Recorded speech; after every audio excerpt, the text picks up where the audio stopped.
Hey there, just a quick video on how to find and replace the fuel pump relay in the w124 chassis Mercedes.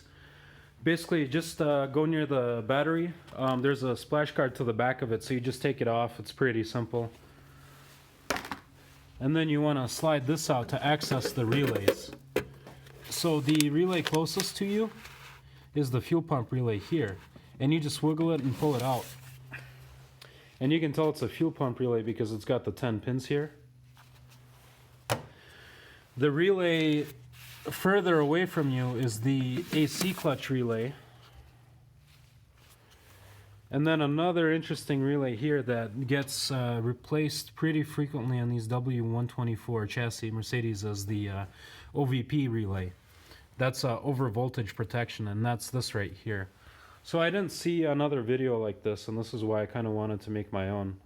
It's actually really simple to do, and it takes just a couple minutes.